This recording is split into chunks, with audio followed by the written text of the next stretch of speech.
oh, we're not taking calls right now, but maybe one day and very soon, perhaps in October, because this is the last of the book. This is the finale for our August 2024 pick. I'm always very like torn when a book comes to a close, especially since it's the second time that we have been able to do a book with our co-pilot, Lindsay Sharman. And Lindsay, before we end here, just gotta say, this was another really wonderful journey with you, and wow, what a great finish! At least in my opinion, it's just a really, really great finish, and I can't wait to get into it. Oh, I'm so excited. This has been such a great, obviously, for me, it's my favorite book in the world. So it's been so fun for me to do. And it's so funny because I'm here in the beautiful city of Chicago tonight. And the last book we did was set in Chicago. Yep. So like you said, maybe the next time I come back, I'll be in Fantastica. Yeah, exactly. I know. And I know, and for everybody that's watching right now, we're gathering on an old, uninhabited, it's almost like Spook City. The YouTube account that I'm using right now is an old account that just that I had a lot of fun with my friends in the past that we haven't done anything with in a while. But of course, it's the last night of my YouTube suspension, the most recent one, and we just needed a place to get together. So welcome to a strange haunted house of a chat room. That's where you are right now. Okay, so from one haunted house to the next, because that is what the city of old emperors really is. Yeah. I'll just set it up right here. Bastian is on his quest to hunt down Atreyu, Falcor. He still has war on his mind, and he approaches this city known as the city of old emperors, and he realizes that there is it's just a wall-to-wall madness of people. If you really think about it, it's almost like a gigantic insane asylum. And what he learns is that everybody in the city was once an old emperor that wore the Orin at some point, at one point in time or the other. And please take it from there. Yeah, it is. It's the other creepiest place. It is its own sort of spook city, like you said, just like the YouTube account. It's kind of terrifying. And we learn that anybody who can't find their way out of Fantastica will eventually end up in the city of old emperors, having tried to become Emperor Fantastica. And that if they did that, the Orin would disappear, because if you usurp the powers of the childlike empress, you lose her protection. How could you keep it? Because she doesn't have them anymore, because you took them. Yeah. Which really, they just go back to her and you don't have anything. But right, you can't do that. I love on page 379, it says, about all of these crazy people who have lost their mind in the city, they were all so busy with their own concerns that they didn't even seem to see one another, which is also part of the reason why Bastion ends up in this place, is he sees really no one but himself, right? All of his choices are selfish, as we've talked about. None of them are selfless like Atreyu's. So are all of these people's. You can't find your way out if you're just focused on yourself.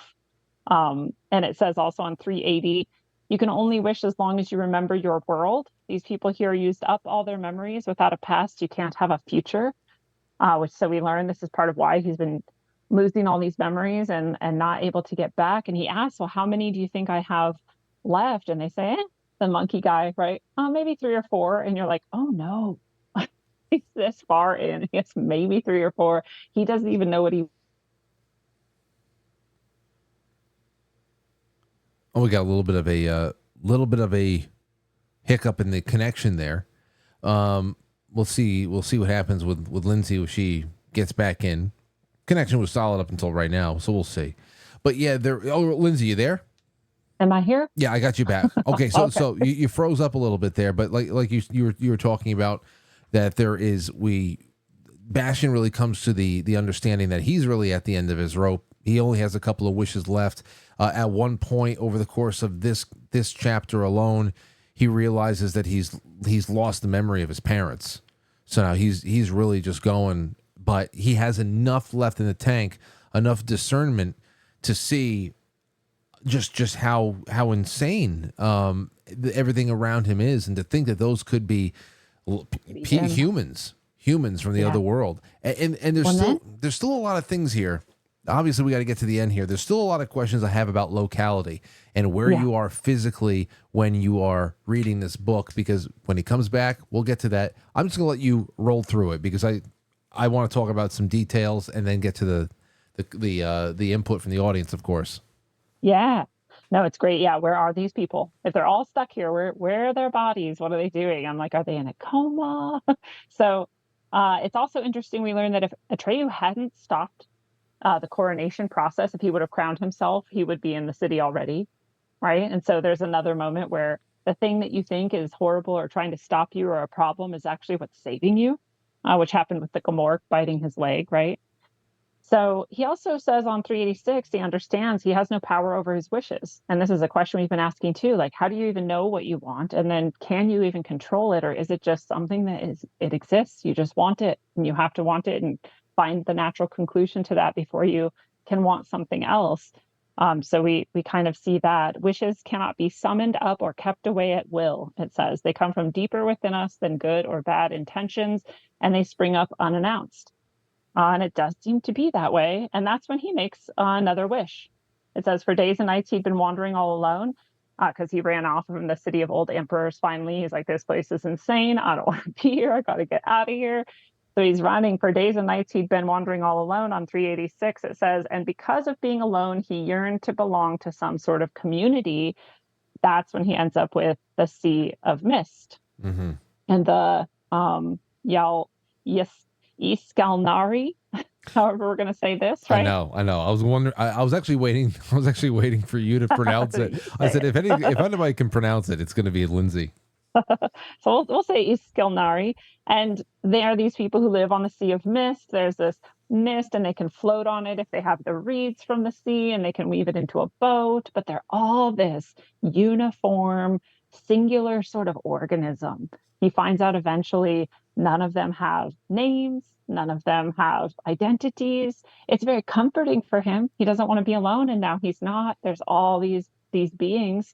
Um, and they even say, what's your name? And he doesn't want to out himself as Bastion, the kid who messed everything up. So he says, I'm someone, which is kind of exactly what they are. They're just someone. They're kind of almost no one.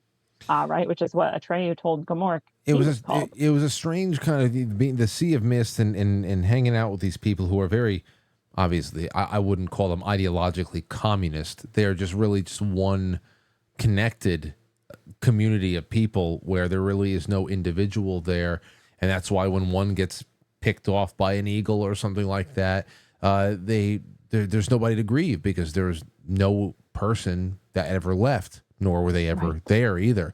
So it's I saw this this part of the ending that we're reading through tonight as a bit of a purgatory almost. Like he was on the way. Right now, Bastion is on a purification path from the what I guess I don't know, from that moment of panic that he had at the city of old emperors to knowing that I'm leaving everything behind. I've got to find my way back. I can't end up like these people. And now he goes to the Sea of Mist, and there is a calmness there that kind of makes him feel all right in a way, but he also wants to be an individual, and he doesn't want to get lost, but he wants to remember who he is as an individual. And then, of course, from there, he goes to the mines, and this whole thing, this whole journey here at the end has really been about purifying and passing, even more important tests than Atreyu had to when he went to the Southern Oracle. And yeah, that's what I saw the Sea of Mist chapter really like. It was almost like a purgatory. It wasn't good. It wasn't bad. It was just like to be these people, made of wicker, putting together all these baskets and shit like that. It was really just one of those things where it wouldn't have been the biggest of nightmares, but it's also very unsettling to just have that be your reality. Yeah. Yeah. This not having any identity, which leads him to his next wish, which it says on the bottom of 392. He no longer wanted to be the greatest, the strongest, or the cleverest. He had left all that far behind. He longed to be loved just as he was, good or bad, handsome or ugly, clever or stupid, with all his faults, or possibly because of them. And that I'm very sentimental. I'm like crying. I'm like, he did it. He found what's really important is to be loved as you are. So proud of him. But he's not done yet. That doesn't lead you out of Fantastica either. So now he has to go fulfill that wish, which he finds in a forest of roses, which roses are very symbolic often of us finally like blooming, right? Like this individual self that we're crafting is finally blooming and opening. And so we are the rose, especially in bloom. We're growing and changing. And he walks through a forest of roses to find this house of change, which I don't know if everyone else was also wondering the first time I read it. I was like, what is X going to be? What is chapter X going to start with? There's no words really that start with X. But they did this whole thing where they kind of go back to Zaide and show how she lost control of all of her beings. But then let's get back to Bastion, it says. That's how they did X. That is actually really, but I love her the part about her demise. He says if he had Bastion's footprints, let's see, just as Bastion was arriving at the town of Yiskal, Zaide and her black giants reached the spot where his metallic horse had collapsed under him. In that moment, she suspected that she would never find him, and her suspicions became a certainty when she came to the earthen wall and saw Bastion's footprints on it. If he had reached the city of old emperors, he was lost to her plans, regardless of whether he stayed there or whether he managed to escape. In the first case, he would become powerless like everyone there, no longer able to wish for anything.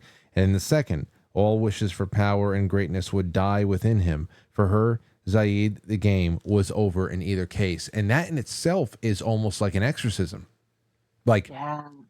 Zaide, if that's how you say her name, doesn't really care about there's nothing special about that. She would have leached on to any of those old emperors as long as they still had some power and they had something to give her, a host for her to feed on. And the fact that he one way or another that was the end of the road for her, she just moved on to find the next host. And in a way, this is really, like I said, that purification. Well, he was able to expel one very, very big parasite out of him, and he probably didn't even know it because he doesn't really pay her any mind from here on in. Yeah, well, that would be kind of how you do it, right? Yeah, don't give them any fuel from which to feed off of, and don't pay them any mind. They Live your just own life for and they go. yourself. How many times did that happen to you in your life, Lindsay? Where there's just people in your life Yeah. that it doesn't.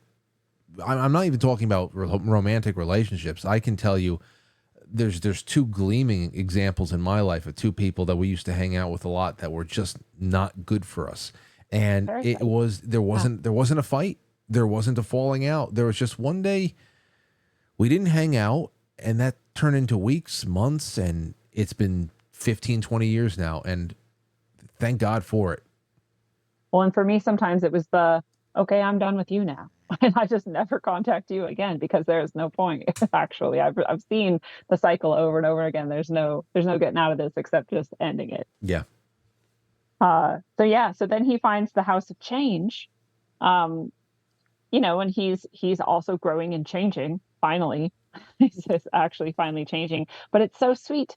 He has this like mothering plant fruit making being that's so loving. And this on 399, where she has this sort of song that she sings, says, regardless whether good or bad, you've suffered much and traveled far. Take comfort, for the trials you've had will have you just the way you are, which is exactly what he wished for. It's just be loved exactly as you are. And who gives that to us? Usually, if everything goes well, it's our mother and hopefully our father too. But mothering, nurturing energy is exactly that. We say it even. We're like, oh, you got a face only a mother could love. Your mother loves you exactly as you are, no matter what. And this is what he's missing in life. His mother died, right? I thought for a second with this the liner note I gave to myself in this on page 400, when Bastion was almost overpowered by desire to run to her with outstretched arms and cry, "Mama, Mama." But he controlled himself. His mama was dead and was certainly not there in Fantastica. That killed me right there, but it also made me think about the Blue Fairy in that movie AI. When Haley Joel Osment, he's the He's the artificially intelligent robot. You ever see that movie? I can't remember it, but I did. But you're reminding me. I mean, it's one of those movies where it was good, but it just really tears your heart out. And it's like a modern day Pinocchio story, really. And he goes and he is assigned to a family that, lost a child or something like that, and the mother wanted to just a replacement. And whereas they were able to get rid of him, he was programmed as a robot to only love this one woman as a mother. And of course, once he is cast aside, his entire existence is about trying to find his mom. And it takes him to, of course, to New York City. Many years in the future, it's been completely covered by flood waters because climate change and shit. And he finds the blue fairy in a little a zoo that's underwater or something like that. The blue fairy from, I guess, Pinocchio or whatever the hell it was. And that's what it made me think about, where there's just this illusion, like he finally found the person that left a gaping hole, whose absence left that gaping hole. I said, oh man, I hope that she doesn't take the form of his mother and like jerk him around. And she didn't. Okay. But that's the first thing I got, because I said, oh man, here we go. He's going to deal with he's going to deal with the mother, because that's big. And of that's course the biggest trauma of all. That and right? and the father. The father, is at this point, he's got a father that's gone too, but he's physically present in his life, but he's still gone. So these things have to be addressed for Bastian as a character for this book to be wrapped up completely. Yeah. Well, and I love at the top of 400, she says to him, "Great Lord, I pray, be small again, be a child and come right in." And that is how he actually is, right? Without all his wishes and his fake things that he's created in Fantastica, he is a small child. So he gets to be himself. He gets to be loved. And yeah, it's also, I love this part at the bottom of 400 where he stood looking at her. He was overcome by a feeling that he had not known for a long time. He could not remember when and where. He knew only that he had sometimes felt that way when he was little. So it's this idea too, even though he's lost all his memories, something in him knows this feeling, something in him remembers feeling loved like this. And that's really, I just love that little hint that even if he had forgotten everything, maybe actually there's something drawing him forward at a deeper level. So it's really beautiful. It's a really great summary of the whole story on page 402. If you ever forgot what happened, they summarize everything pretty well. And he feels like all of this is ancient history. And is this where all he has left, he realizes, is his name? It's the only memory left. He knows what his name is, and that's it. So he's getting all this nurturing, all this care, all this love for a while. And finally, on page, is it 409? She's telling him the borders of Fantastica. Right there at 402, though, I think out of all that summary, the last couple of lines are really the. He still didn't know what he really wanted. He didn't know what he really and truly wanted. It seemed possible that his very last memories would be used up before he found out, and if that happened, he would never be able to return to his own world. Then, at last, he came to the House of Change, and there he would stay until he found out what he really and truly wanted. You see, it's called the House of Change not only because it changes itself, but also because it changes anyone who lives in it. And that was very important to the little boy, because up until then, he had always wanted to be someone other than he was, but he didn't want to change. Oh, that's the crux of it. Oh, and how indicting of all of us is that? Yeah. Yeah. Do you want something else? I had this friend one day that was I was just woe is me. I was sad. I was always complaining. And she just one day was like, well, what are you going to do about it? And it shocked me. And I was like, oh, I don't know.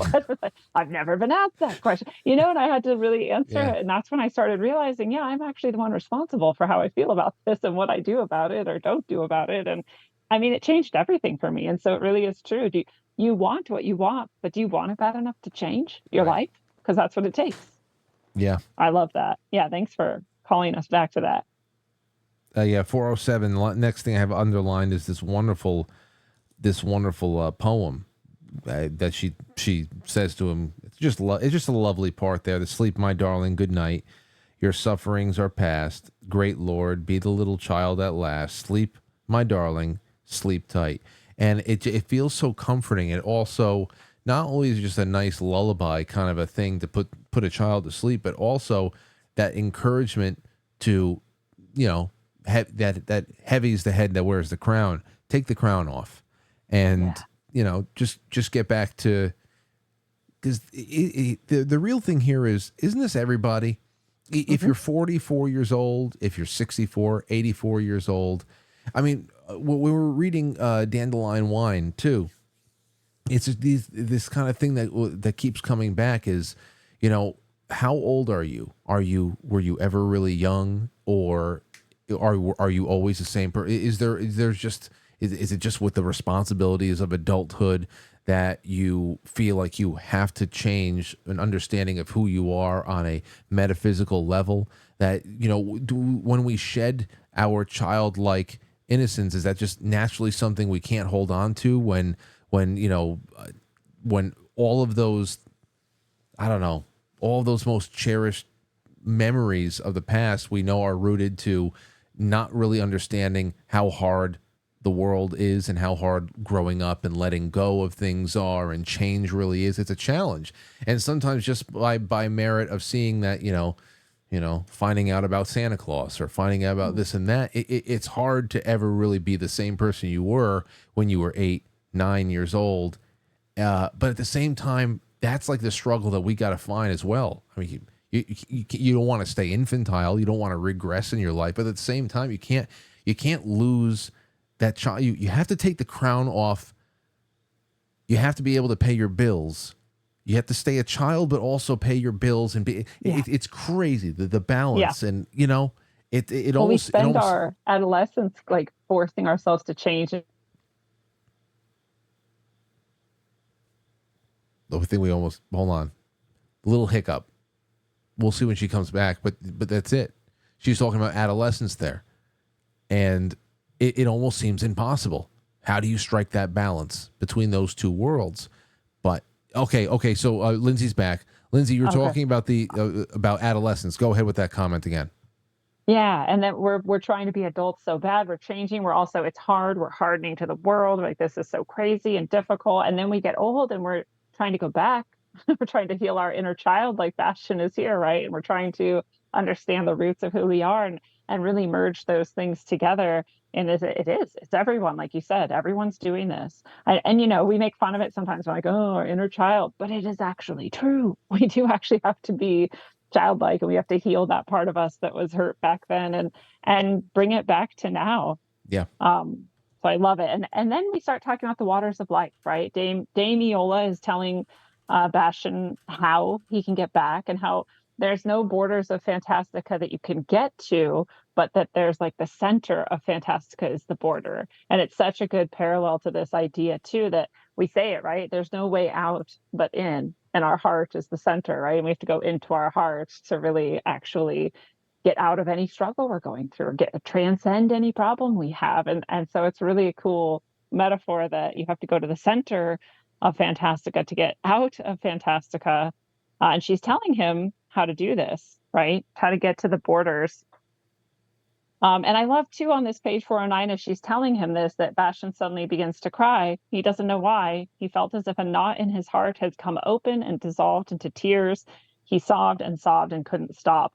And this is also, I do healing work with people, and sometimes they're like, I don't know why I'm crying. I'm like, it's good. This is what's stuck in there that has to get out, right? This is how we actually release it and move on. And he finally gets to have that release also, as he's feeling all of this love and nurture. And I love what she says on page 410. She says, nothing is lost, everything is transformed. And Mm-hmm. we hear this over and over again in ancient texts and in awesome stories like this, in science, in the preservation of energy, right? You cannot create or destroy anything, and hermetic wisdom, like all over the place. We see this. Nothing is lost, everything is transformed, because he's like, I don't have anything left. How am I going to wish my way back to my world? And she's like, there's a way. Nothing is lost, right? Which Yeah. is so cool. Um, And your last wish, she also points out, is the only one that can take you there. You actually have to get to your last wish to get to the center of Fantastica and get back to your world. And he finally gets his last wish on page 411. It says, he felt that he had his fill of care and tenderness, and as his need for them dwindled, a longing of a very different kind made itself felt, a desire that he had never felt before, and that was different in every way from all his previous wishes, the longing to be capable of loving. With a surprise and dismay, he recognized that he could not love, and the wish became stronger and stronger. And he says, why can't I love? Later on that same page. And Damiula says, you won't be able to until you've drunk of the water of life. Mm-hmm. And this is where he's headed, is to the water of life. This is his final wish. No one can love until they drink the waters of life. And she points out and reminds him he has nothing left but his name. And that's how he moves on from the house of change. See, there's a lot in this chapter just for along the path to he's essentially being reborn, and there's so much about that childlike nature in there that is huge, where that stripped away childlike simplistic nature of just pure intention without expectation, that really being the key to moving through all these gates of change, to being able to take things and to not necessarily be successful every time. Like I every once in a while on the show, it feels like every couple of years now, there's something that makes me go back to a saint. Her name was Saint Therese of Lisieux, and she developed the little way of getting to heaven. And let me see, I had this one thing I pulled up here, because especially in this, where was it? It was in it was page 404. The whole childlike aspect of going to heaven. Like, Bastion embarrassed. I don't know. Is it all right to eat something and that comes out of somebody? Well, why not? Babies drink milk that come out of their mothers. There's nothing better. That's true. They're going back and forth, the house of change. And indeed, a strange thing had happened. The living room changed with Bastion.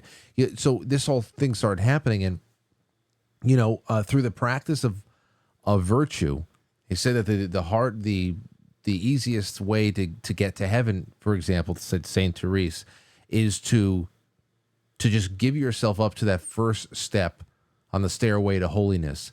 And you probably won't succeed in reaching it if you fall back down, whatever. Say, if you're conquered by your futile efforts, that God will descend himself, gather you up in his arms, and carry you to the kingdom forever, just because of the humbleness of a child, almost like you want to get up that slide and you just want to get to the top. And there's nothing really, there's no bad intention. There's just, and that's what essentially Bastion is doing right now.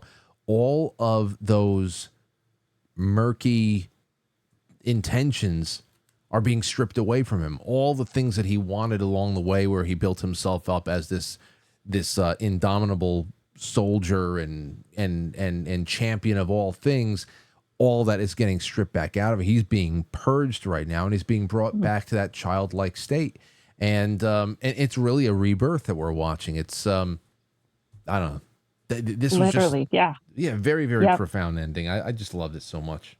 So beautiful. But I love it. I mean, he gets a childhood back, which he lost, his mom died, his dad's not present, like we've said. And so he doesn't really get to be like a kid and just be nurtured and loved and without any, fear, or just with pure trust and all of this, he gets back in this moment too. And yeah, I love that. It is definitely, if you give yourself up to that, you're definitely carried forward, which is also what has happened here. He's like, I don't even know what to do. I just know I have to get back. And so it brings him the way he needs to go. To the mine. To the mine. So you're the blind miner.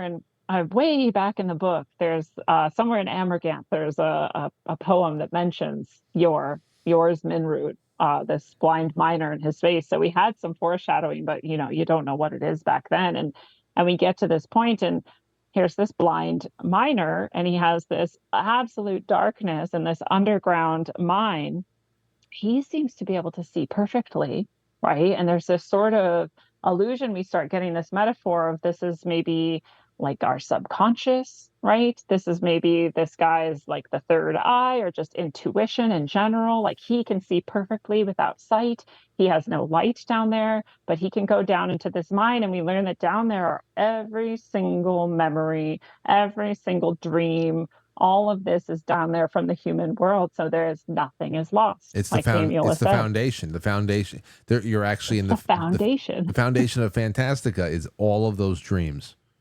All of those dreams. And we just think, right, they just are dreams or whatever, but they get stored there and it builds up the literal earth of this place. It is the foundation of this place. And all of these images down there, just the thinnest little icing glass, right? And anything can shatter them. When he's first showing him and walking him through, he's like, shh, like, don't make any noise, because even noise can just crumble these. And he's laying them out for people just like Bastion who might recognize one, and it might be the ticket to get back home. And he's just doing this in service.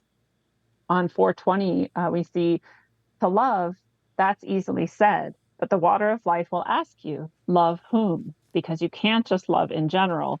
You've forgotten everything but your name. And if you can't answer it, it won't let you drink. So you'll just have to find a forgotten dream, a picture that will guide you to the fountain. And to find that picture, you will have to forget the one thing you have left, yourself. So to love another, you have to forget yourself.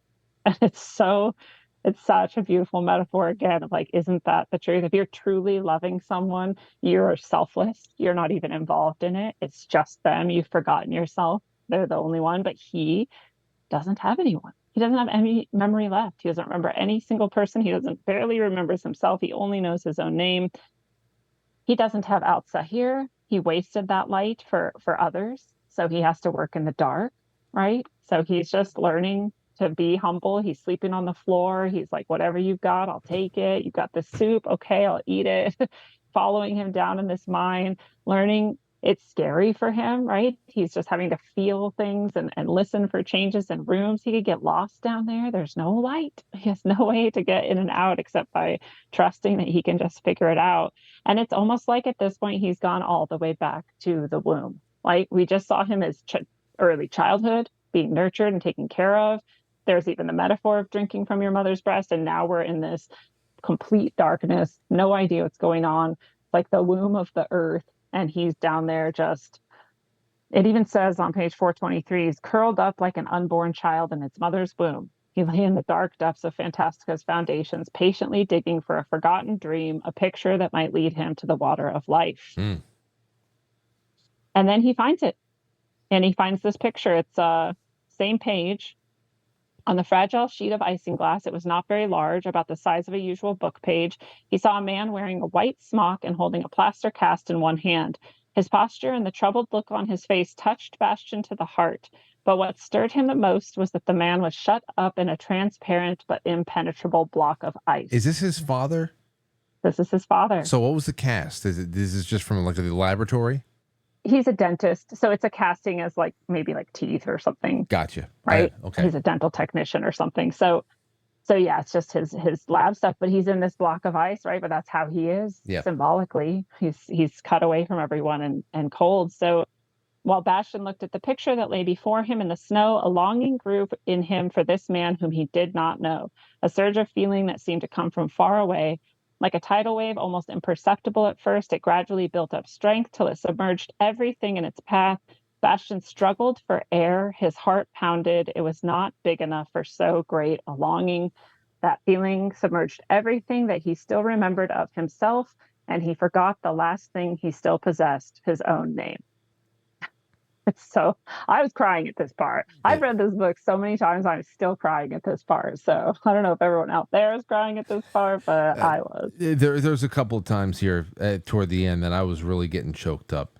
Especially, intense. Especially once we get to the very end, and that's where we're barreling toward right now, because then in comes the schlemoofs. Push the best. You're like, oh my God, karma. This is what we mean when we say karma's a bitch, right? Yeah. Here it is. He created them. Here's the result. And it crushes you. They just come bumbling along and they're so idiotic. And he's like, please don't. I finally made it here. And you're like, oh, he finally made it. Please just let him go. And they do it. They crush it. That picture's gone. Now he's stuck forever. you think. Yep. No, but then at the end of that, we have Falcor and Atreyu show up. You're like, I love you guys. I I love you guys, man. I really do. Thank God you're here. And then it's now we're at Z. We're at chapter Z here, zigzagging, zigzagging unsteadily. Oh wait, Lindsay's frozen again. All right, Can you hear me? I can hear you now. And then Oh, from okay. there, and so yeah, you pump your fist in triumph. Your best friends are back. You're at your lowest point.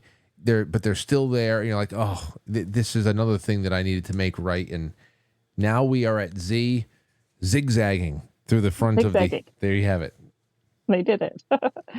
So then Oren is there as well, right? And he drops it in the snow to offer it to Atreyu and Falcor, who have so lovingly come back for him, just the best friends ever.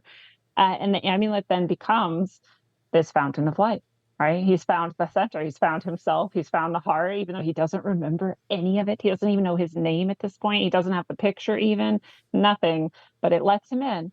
And here we are at the fountain of life with these two snake heads, these giant, like city-sized snakes eating each other's tails, and they'll lift up and let him in. And it says here too on page 431, the motionless bodies of the snakes glistened like some unknown metal, the one black as night, the other silvery white. The havoc they could wreak was checked only because they held each other prisoner. If they let each other go, the world would end. That was certain. You're like, wow, that's some pretty intense energy, right? But this is just the truth. It's not like a command or a law. It's just, this is duality. And if the light ended, there'd be no dark. If the dark ended, there'd be no light. If we didn't have the differences, we wouldn't know the thing. And so what would there be? You can only know yourself in relationship to something else. So it's pretty profound. It's very cool. Yeah. And there's the fountains. The fountains are singing to him. Out of myself I grow. The more you drink of me, the fuller I flow, which is like life force. It's like love. The more you have, the more there is in the world. It just keeps going, goes to someone else. It's all connected. And they get there and it says, you can't come in unless you know your name. And they're like, I'm Atreyu, I'm Falcor. And he's like, I don't know who I am. And they're like, he's Bastion. Like, oh, we got him. It's so We can cool. vouch for him. You vouch for him. There's a lot of black, like there's obviously we made a couple of Twin Peaks references over the course of this book, but the black and the white lodge, the black snake, the white snake, where one goes, where the other one goes. There's again, that duality that keeps popping up a lot, and as we're barreling over the next, I don't know, Oh the my God. last, this is great. I love it. I Snap. love page 434 at the bottom. He's in the fountain now. He doesn't know his name. He doesn't know anything, but he just barrels into it. And it says he was newborn. Like you said, this is the rebirth, right? He was newborn. And the best part of it was that he was now the very person he wanted to be. If he had been free to choose, he would have chosen to be no one else, because now he knew that there were thousands and thousands of forms of joy in the world, but that all were essentially one and the same, namely the joy of being able to love. Like nothing else matters to him. How fat are you? How tall are you? Or good are you? Or bad are you? It doesn't matter. I love myself and I love you. Right? And It's pretty cool. Atreyu there. Hold on, where the hell is it? Falcor and I have already been here. We didn't recognize the place at first because we were asleep when we were brought here and we were taken away. But now we remember. Bastion came out of the water. Now I know who I am. Yes, Atreyu said, and he nodded. And now I recognize you. Now you look the way you did when I saw you in the Magic Mirror Gate. And of course, that seems like 3 books ago. There's so much. It's not a really long book, 440 something pages, but it's just, it feels like 3 books ago. Like this should have been like a trilogy or something. For real. It's so intense. But there you have it. And he says, I'd like to bring my father some of this water of life. And then you're like, oh, I love it. But even then, there's one more problem, right? He's like, okay, well, I'm ready to go back. Let's go. And they say, did you finish all your stories? Did you finish? Because Falcor can talk to them because he speaks the language of joy, which is the water of life's language. And they're saying, did you finish all your stories? And he's like, oh, I could never. And they're like, well, then you can never leave. And you're like, God, again? Like, he just got here again. He barely got here. And Atreyu says, I will. And you're like, oh my God, again, just the selflessness of this Atreyu is the best friend you could ever have. Oh yeah. And he gets to come back. And he's screaming, Father, Father, I am Bastian Balthazar Bucks. And then he finds himself in the schoolhouse attic. He goes home, and it's even as he's trying to get out of school, it's like a person who had ridden on the back of the many-colored death didn't scare so easily, right? And another time it says to someone who'd been Lord of Carolyn, the this book is no wasn't there. problem. Yeah, and the book isn't even But the there. Where book did the book wasn't go? so I mean, So things have changed. There's evidence that things have physically changed in this reality. The book isn't there. He's brave now, right? Like, he's a different person. He's literally reborn. He is not the same person. I'm glad you said it. There is a physical timeline change. It's subtle. It's subtle. It's a ghost town. What is it? What did they say? It's Sunday. It was just the next day, right? Right. So then that was a Saturday? No, it wasn't a school. If he's there on a school day, then it must have been what? 2 nights? Either way, he maybe? must have been there. But the father said you've been gone for, since, I don't know. I thought it was only 24 hours or so. I know. So there's a lot Yesterday, he says. Yeah, yesterday. So for it to be totally out of, maybe it's a Saturday. Who the hell knows? Maybe he was up there on a Friday, and he woke up on a Saturday, and that's why everything was all weird. But the fact that the book is physically gone, Coriander knows what's going on there. There's so many questions about where he was physically, whether he was in some kind of a coma state, because it also makes you wonder, again, is it just the never-ending story is just, it's something that materializes for every person who reads it in a different way, or is it a real testament of, for example, the city of old emperors? Are those really all lost human boys like Bastian who never made it back to the attic? Or was it just part of the story that Bastian was being confronted with along his metaphysical journey in this tale? That's the one thing I'm still grappling with a little bit here, is how much is a physical reality, because if the two worlds are linked, then it wouldn't be crazy for there to be lost souls trapped there after having an experience like Bastian was having in the attic, But at the same time, if there was a real chance that Bastian could be killed or disappeared by this book, would Coriander really put it in his path?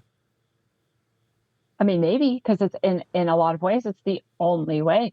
Like, you have to go through all of these things again, whether metaphorically, whether actually, in some way, you have to go through them all, and you have to come back to that center and that heart in order to find yourself and be reborn. And this story is the story of every initiatic sort of mystery school, also every sort of actually spiritual religious tradition, and the alignments are there. If anyone's ever had a near-death experience like I have, or traveled out of body like I have, or had mystical and shamanic experiences like I have, and many people have, this is all very real. It's not real, but it might not be physical, but it's real and it matters.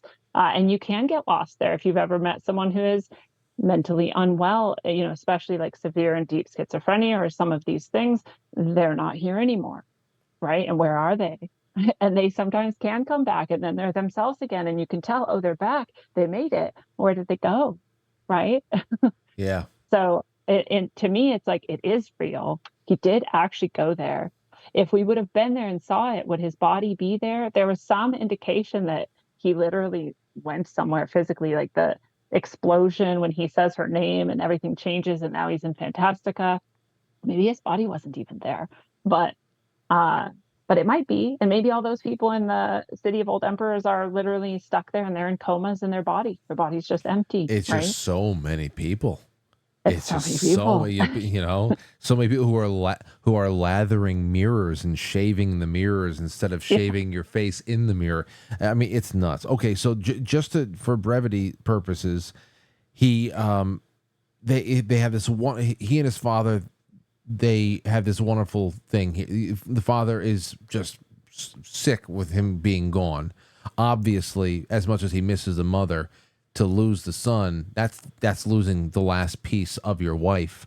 You know, anybody who's reading this understands the father loves him dearly. But when you are in the character Bastion's position, there's no telling how isolated and alone you may feel. You may actually question whether or not your father loves you. And then here's this awesome scene here. You know, from now on, his father said, everything is going to be different between us. Don't you agree? And the one thing that it comes at the end of is hours of him telling the story of where he went. The fact that the father took it all in, he wasn't dismissive, and they had this hours long conversation that transformed their relationship, that he didn't think that he was nuts. There was no dismissiveness there. I thought that was just a great thing. And the fact that he gave an abridged version to Coriander, because there's not going to be that much. You don't need to convince this guy. He knows what the hell's going on. He had the story first, and he even says it here.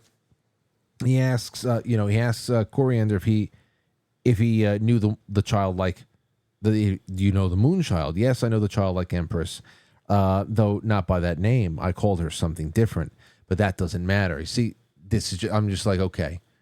So it's just everybody's what's going on here. Is that every story is a never-ending story. He passed his eyes over the many books that covered the walls of his shop from floor to ceiling, pointed to the stem of his pipe, and then went on. There are many doors to Fantastica, my boy. There are many such magic books. A lot of people read them without noticing. All depends on who gets his hands on such books. So, I mean... I love it because it's like you can have this transformative experience that changes all aspects of yourself. I had it with this book, obviously, which is why I never stopped reading it. And right, anyone could have it with some other book or some other movie or just a conversation with a person or, an experience that just puts everything in perspective. So, there are a lot of doors to this space or this way of this transformative rebirth, ego death, right? Reforming of self, centering in on the heart, and everybody finds it in different ways. And he sort of talks about too, like the people who go there and come back and are whole again, they make both worlds better, right? The subconscious and the conscious, or the soul and the body, and they help other people find it too. So there's some indication too that like maybe the people we call masters or saints or whatever are people who have gone and come back in whatever way is their way, right? They were taken up like Ezekiel in the many-eyed flaming circles, or like Yeah, who knows? I know. And then of course to end the book, there's this wonderful, I don't know if you want to call it the breaking of the fourth wall again, but it's just that book inside of a book that pulls, whereas Bastion was pulled into the never-ending story, we are pulled into this, and there is an attempt by the author to link us to them like Bastion was linked further on down the line. It's right there at the end. Mr. Coriander closed the door gently and looked after father and son. Bastion Balthazar Bucks, he grumbled. If I'm not mistaken, you will show many others the way to Fantastica, and they will bring us the water of life. Mr. Coriander was not mistaken, but that's another story that should be told for another time. And Didn't he show us all? and that's us. And that's us. Yeah. And that is just, it's one thing to just write the story. It's another thing to say, okay, let's pull in the reader a little bit more intimately here. We just contributed to the same thing, and that's just like beautiful. I have chills. Yeah, it's beautiful. Yeah, it's beautiful. Really is. Okay, wonderful. So let's get. So you want to read the first comment? It's from Dyslexic Angel. Sure. This book has had me tripping out more times than I care to experience. Holy Dinah, Chapter W, without a doubt, was so stressful. I was filled with anxiety as I worried about Bastion. Even though he did become a little bastard, I was still worried about him and the potential of him being trapped in the never-ending story. When Bastion seemed to be in shock as to where he found himself and how he observed, quote, he watched the people and was struck by the fact that they didn't talk. They were all so busy with their own concerns that they didn't even seem to see one another. Reminded me of what I witnessed in 2020, 2021. Ooh, yeah. That's a good parallel. It occurred to me that this book resembles a nightmare, and then it reminded me of the ending in the movie Inception, and then it reminded me of the movie Matrix and the character Cypher and how he couldn't handle being conscious and wanted to get back to sleep, back into the Matrix. And then it reminded me of every fairy tale where the protagonist falls asleep and then they need to traverse their journey in order to have them wake up. I was also caught up with Bastian and what I assumed was his despair again when he realized, quote, what he had hoped was his ruin and what he had feared his salvation. At this point, he now has his finite wishes to work with in an uncertain future. Question, could the House of Change equal Earth? And also reminds me of the story Inkheart. Whoa, nothing is lost, she said. Everything is transformed. This reminds me of my father, Mike Schmidt's quote. Father Mike Schmidt's quote, why do we have to go through trials? Because we are not yet the people we ought to be. My mind blown moment occurred on the next page. And quite frankly, see what I did there? Yeah. Isn't it what we all wish for? The longing to be capable of loving. This all reminds me of a meditation I had in 2004 where the message I received was, remember who you are. That is what I wished for Bastian. This is my first ever book club. I joined last January 2023, and I'm so grateful I chose this one to be my first. I've learned so very much. Grateful heart. Really? I love it. Dyslexic, this is your first time? I feel like, well, I know that Dyslexic Angel has contributed to a lot of show threads, but I did not know this was her first book. I thought, I don't know. It's great to have you on, and I think that you're gonna love. Going forward. Let's see here. Jalen Wennings said, "I'm curious. What's everyone most intriguing? Another story to be told another time." Okay, and that's another story to be told at another time. At one point in the middle of the book, I was like, I wish at least I can compile them all. I don't know if they're compiled anywhere, but I wish I could analyze them all to see which one they were. There were so many interesting ones. But he says his best another story for another time. It's the tale of Yika's half mule, half winged stallion offspring, Pataplan. I think that could be a very interesting fairy tale. I was relieved that Zaid's fate was not a story to be told for another time. I think this may be another author's way to start a chapter with the letter X. Yes. Once again, well, he could have used xylophone. Xylophones rang out all throughout Fantastica that morning. He could have done that. Once again, a terrific book club. Thank you, Lindsay, for your superb insights into such a classic story. Indeed. What a thoughtful question, says Vesper. Not long after finishing the book, Serendipity begged a revisit to early pages. Stumbling through the internet led to a view of video that outlined the basics of reading the astrological chart. A brief mention of Chiron in the video had fed a genuine desire to understand what it was and how its position of time of one's birth bears significance. In a nutshell, some astrologers believe that the location of Chiron in one's chart reveals their deepest spiritual wound and can offer insights into pushing through that wound, especially by healing others. Reading through the rest for session 1, it is notable that Nebula Snark had made an astute observation regarding Chiron. This is what Nebula Snark said. I find it interesting that Chiron's name is so similar to Chiron from the Greek mythology. He too was a centaur and a healer. He was also a renowned mentor and instructed many heroes like Hercules, Achilles, Jason, and Asclepius. What is it? Asclepius. I like that the author makes you feel like it could possibly be the same character on page 53. But he didn't die and he didn't stay with the greenskins and the grassy ocean and all that. Chiron was discovered, and at least by modern astronomer, in 1977. It is half asteroid, half comet, also known as a minor planet. It was given a new classification named Centaur. In Greek mythology, Chiron was a wise and gentle centaur. He was a wounded healer who, even though he was unable to heal his own wound, could heal others. Chiron was sent by the childlike empress to Atreyu as a messenger. This led to the healing of Fantastica, Bastian, and the empress's own existence as imagination itself.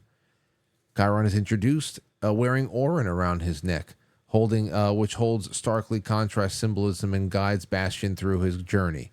So he goes on to ask, did End formulate the character of Chiron after Chiron? Reading chapter 2, Atreyu's mission, leaves little doubt. Oh, to hear a tale of Chiron as he journeys through never-ending space and time. Serendipity seems to surround Frank. Luckily for us, it's contagious. Well, I do. Chiron is my favorite astrological thing. When I was 14, I like wrote it in huge letters in my astrology thing I was studying. I wrote Chiron is the key. So it is. It's the wounded healer, right? We all have to go into our deepest wounds in order to bring back our specific medicine to the world and help other people through, the same type of thing in some way. It doesn't have to be very, very directly, but it is at least indirectly. And what we heal of ourselves is always going to come through somehow. mm-hmm. Absolutely. Okay, you get Kenny in Cleveland. The Neverending Story was always one of those fantasy movies I had zero interest in watching, and quite honestly, I probably would have never read this book without it being one of the book club picks, but I'm so glad I did. Obviously, movies rarely hold a candle to the book in which they are adapted, especially in this case with such depth to the story and incredible imagery. But I'm really looking forward to checking out the movies after wrapping the book up after these last several weeks. As an avid reader of all types of books, it's making me wonder just how many I've passed up just because I thought they weren't for me. Thanks for such a diverse book club and for everyone who gets involved.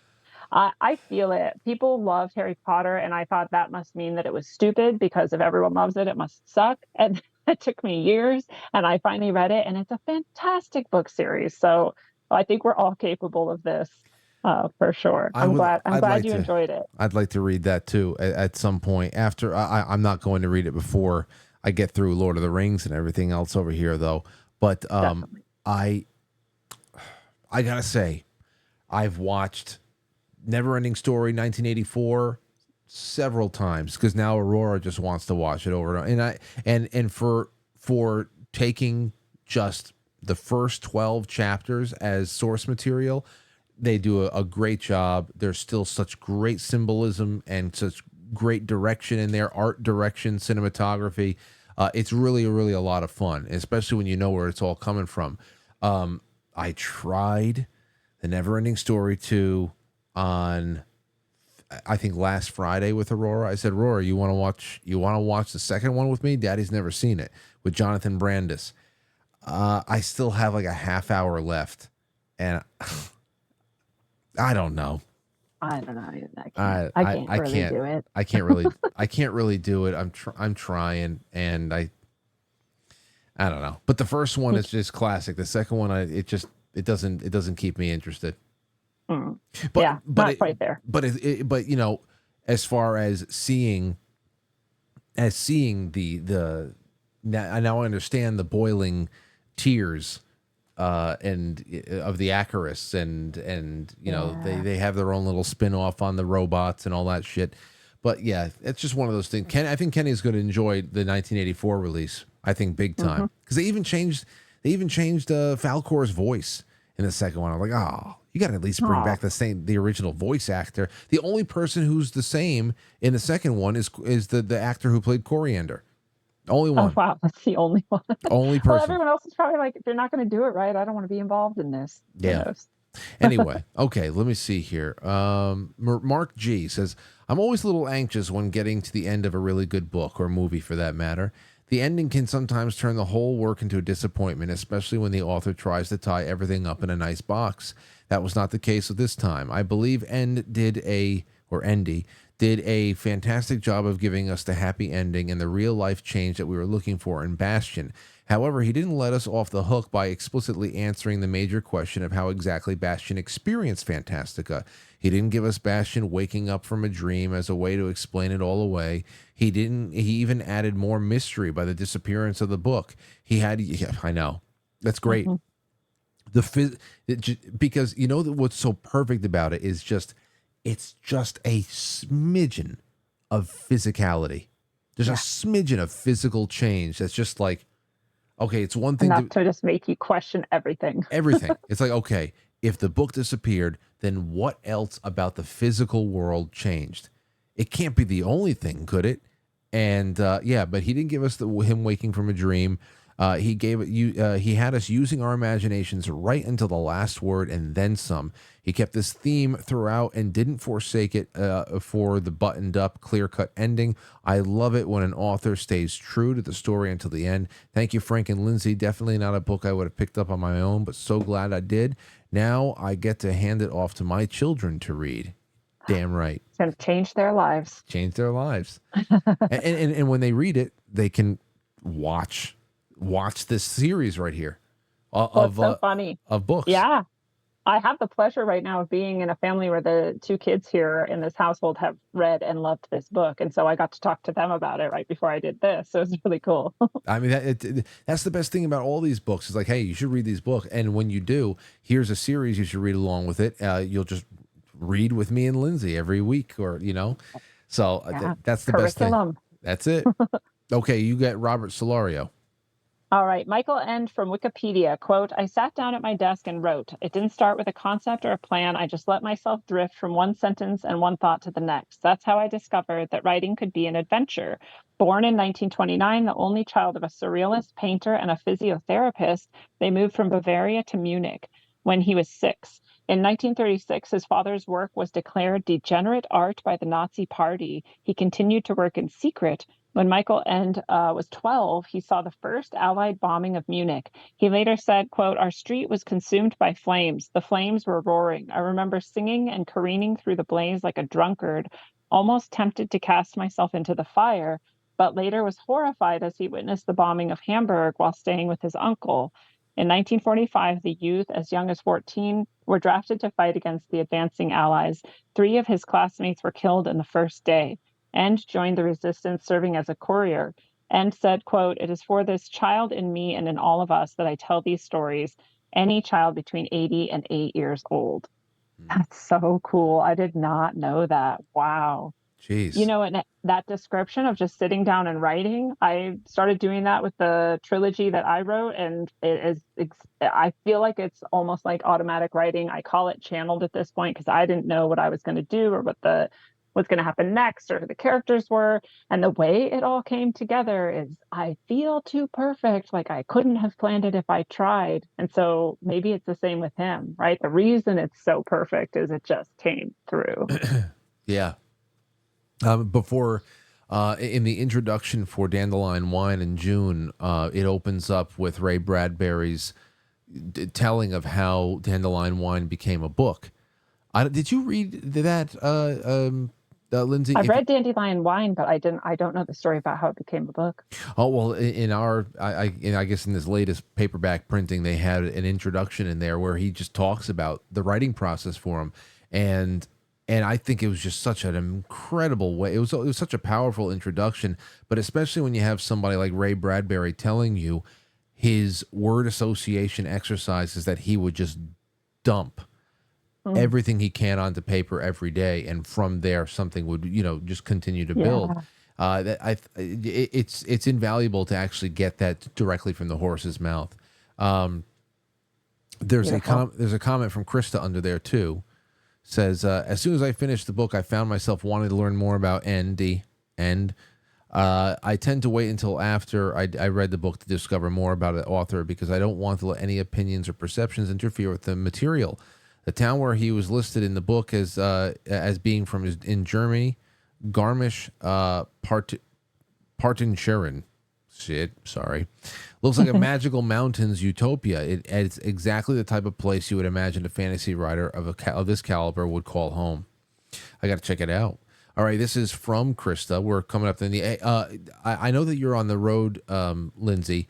It's already 10:06. Do you have to go, or do you want to stay with me for these last couple comments? Because it's up to you. Can you hear me? You hear me? Yeah, I can hear you, and I'm good for the next few comments. Okay, cool, because here we go. All right, so Krista says, thank you, Lindsay, for selecting the Neverending Story, and Frank for hosting the book club. This book has been on my list for many moons, but it finally came at the right exact time in my life to read it. This has easily made its way into my list of all-time favorites. When Bastian potentially found himself internally locked inside the city of old emperors, it was such a lonely feeling to read about hopeless denizens of the liminal land. Yes, It reminded me of the work another fantasy writer in German with German ancestry, L. Frank Baum. In many ways, Bastian's journey into Fantastica mirrored Dorothy's in The Wizard of Oz. She ultimately reached the Emerald City, but had to wish her way back to home to Kansas. On page 386, quote, but wishes cannot be summed up or kept away at will. They come with deeper within us with a good or bad intentions, and they spring up unannounced, end quote. Pages 391 and 92, Bastian begins to understand his desires for authentic love and individuality while among the sailors. Quote, one day it was struck him that the Yiskanari lived together so harmoniously, not because they blended different ways of thinking, but because they were so much alike that it cost them no effort to form a community. Indeed, they were incapable of quarreling or even disagreeing because they did not regard themselves as individuals. Thus, there were no conflicts or differences to overcome, and it was just this sameness, this absence of stress, and gradually came to Paul on Bastian. Their gentleness bored him, and in the unchanged melody of their songs got on his nerves. He felt that something was lacking, something he hungered for, but he could not have yet to say what it was. That's an end quote right there. I have always maintained that to have an authentic partnership with someone, you have to embrace conflict. I never understand couples who brag that they never argue or disagree. I think Ende makes a really significant observation about relationships of all forms in life. Bastian, Falkor, and Atreyu went through strife, but it was real and it provided enormous growth. Can I interject? Yeah, go ahead. I love when Bastian and Atreyu, like some point the water of life is like, didn't you guys fight? Didn't he stab you literally in the heart? Like, isn't there problems here? And Atreyu says, yes, but we were both right and we were both wrong. Yeah. And I love that. It's such a simple way of saying, like, yeah, we messed up, but it's cool. We love each other, right? Yeah. Yeah. Can you hear these? Can you hear the cats?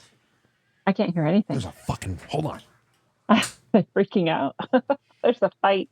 See, we're talking about conflict, and there's the conflict happening behind you. Holy shit, they are locked up. These two cats are locked up right now. Wow. That's seriously, they yell at each other sometimes, but this is they're locked up right now. Claws and fangs. We're talking about conflict, and that's happening. That's pretty weird. That's the reason why I could not believe this. I can't believe you want to talk about embracing conflict, and these two things are ripping each other apart outside right now. Wow. Okay, anyway, let's keep going. All right. Okay, 410. Dame Ayola, who I found to be a much welcome and comforting feminine energy after all the masculine battle scenes. Nothing is lost, she said. Everything is transformed. I love that too. On page 419, Yar explains to Bastian how the human world connects back to Fantastica. All Fantastica rests on the foundation of forgotten dreams. I believe this speaks to one of the overall themes of the book. To believe in yourself and to have the courage to follow your dreams without forgetting or disrespecting who you are. Page 434, Bastian reaches the waters of life. This explains on what I take away as a themes of the Neverending Story: joyfully embracing life and love. Yeah, and again, in the opening of the in part one, of this book club, Lindsay, I said it's clear to me that a resounding theme of this book is dealing with grief and depression, because there was just so much of that. You had Artax and the swamps of sadness and that desperation of not only the person afflicted with depression, but those around them that want to help but can't. And how that is mirroring Bastian, the book reader, who is mired in just so much darkness in his life, and he's disconnected, and he's lost his mother.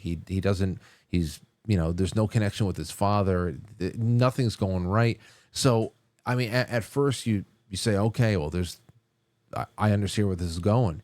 But as throughout the many phases of the book, like I said, it's almost like a trilogy in one book. There is, it changes to these purification themes. And then, of course, the end is just so beamingly bright. And I mean, thank God for it, because I'm okay with writing it out with a book with a little bit more heavier heavier theme there, but I love that it had this transformation here. Mm. Let me see. Hold on, I'm sorry. He reaches the water of life, expands on what I take away the themes, the joyfully embracing life and love.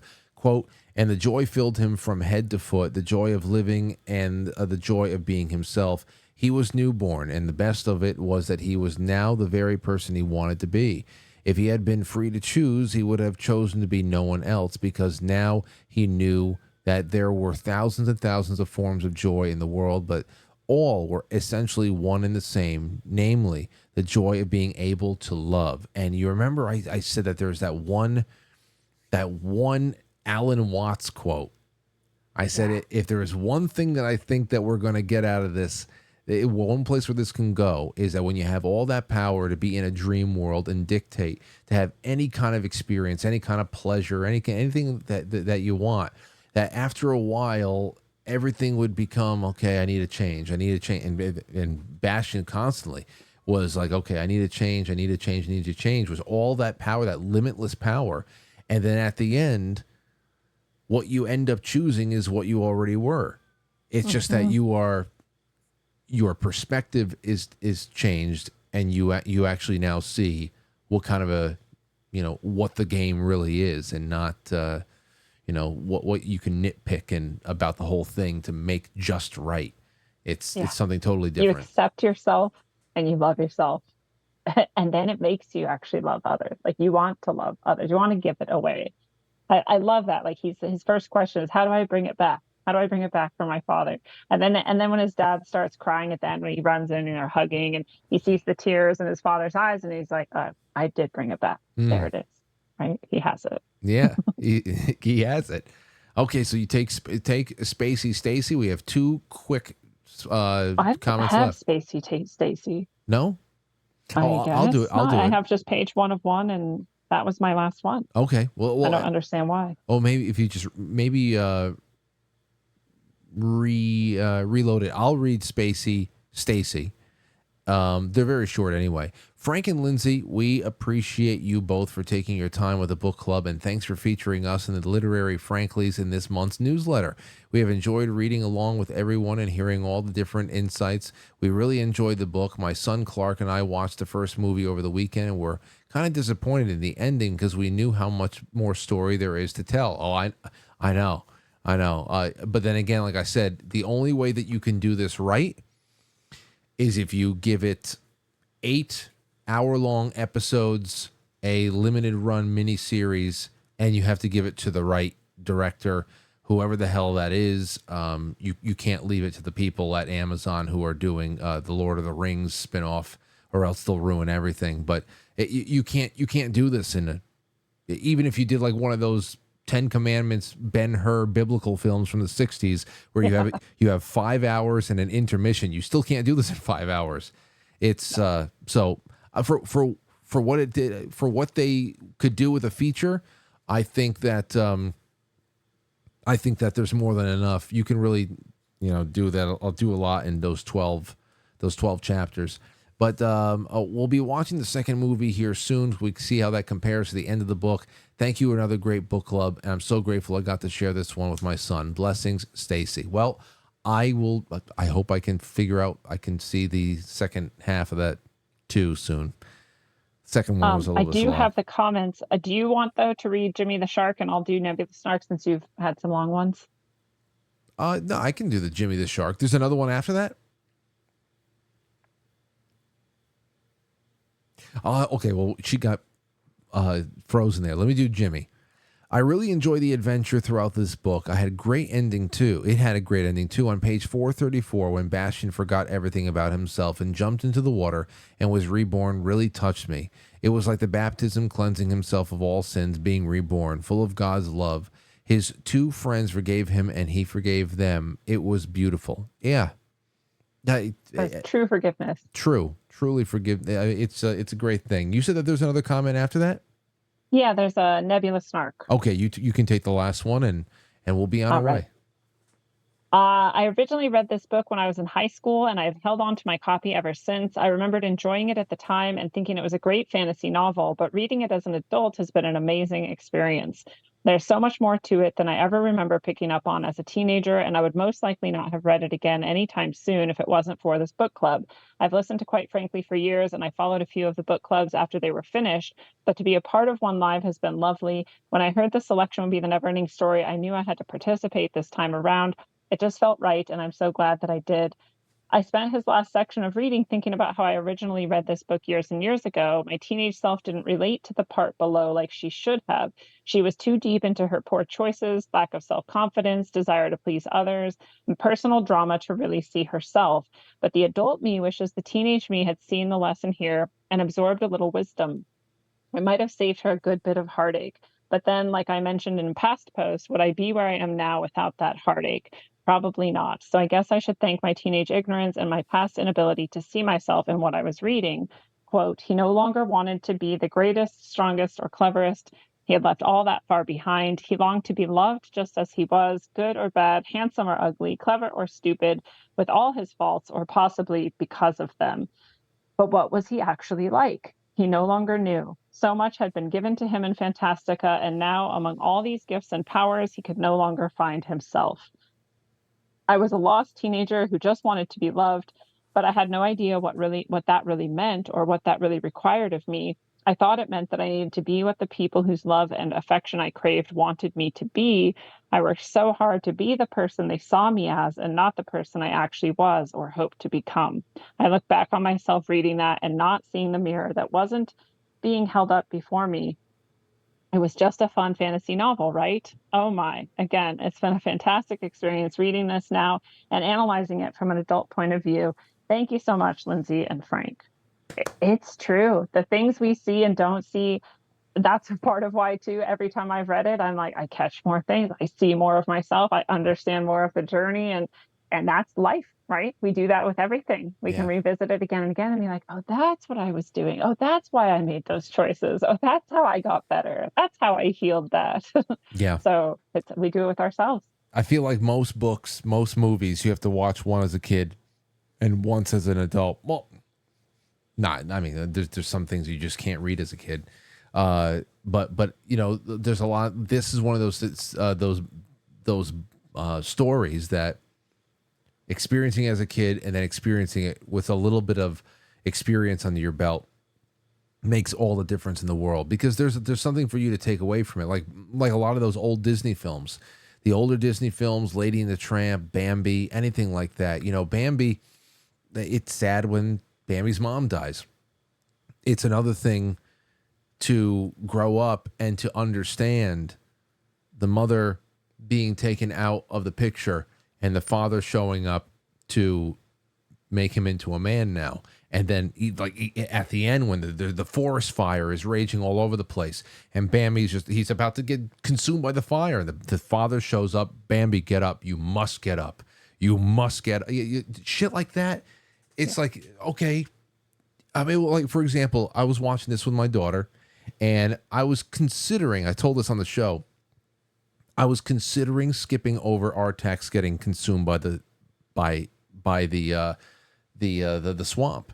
Just whatever I said. Out of everything, I was going to let her see Gmork, everything. I said maybe just for this, I'll just let her not see the horse disappear. Then I said nope. I'm just gonna watch how she takes it in, see if she has any questions. We'll go from there. And you know, she's 3. And she's watching it. And Atreyu is pulling at it, screaming, and you stupid horse, and don't let the sadness take you. You know, fight the sadness, Artax.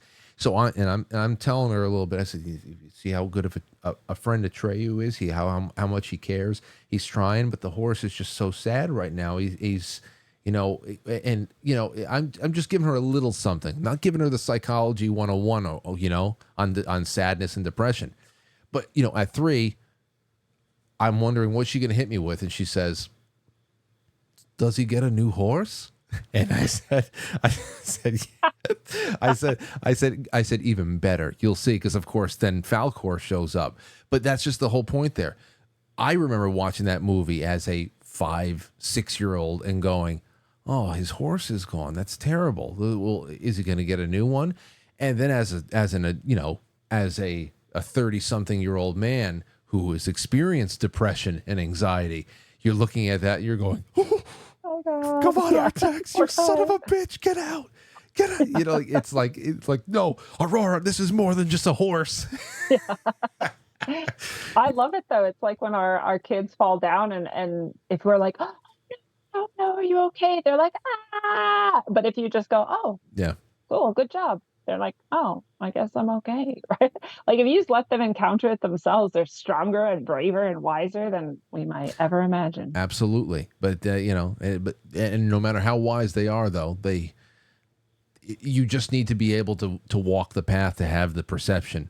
You know, you can't really see that. That's why I say the story is one thing. It's a wonderful visual practice of an imagination for kids I mean, just to be, I remember just the core, we talk about core memories a lot. The core memory of the opening of Neverending Story and the arrival of the rock biter and his big steamroller of like an asphalt roller kind of a thing that he's got going on over there. That's something that every time I watch that now in the last couple of weeks, I'm 7 years old again, because that's just whatever. But that was just the imagination, the visuals and all that stuff.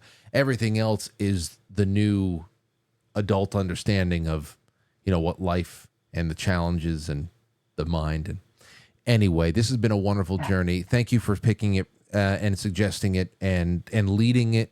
It's been wonderful, Lindsay. And we're going to do something again soon, I promise. Oh yeah, I can't wait. I love it. This has been so fun for me. Like I said, I've been wanting to talk to adults about this book for most of my life. So this has been a pleasure and an honor, and I can't wait to do it again. And thanks. I hope everybody understands themselves as living the never-ending story right now. We all got to go find that trauma, heal it, be true to ourselves, love ourselves, and then bring it to others too. Bring the water of life to everyone. That's it. And now this whole series is available in perpetuity for anybody who wants to have those adult conversations. And we did good work. And thanks again for everything, my friend. Thank you as well. We'll talk Okay. soon, Frank. Have fun out there. Take care. Be safe. Bye. There you go. Lindsay Sharman. And that's the end of August 2024, even though it's the first week in September now. All right. So you have a couple of weeks off. And then we are going to get into book club for October, which is going to be 4 short stories. I'm going to provide you don't have to buy anything. I'm going to provide all the links.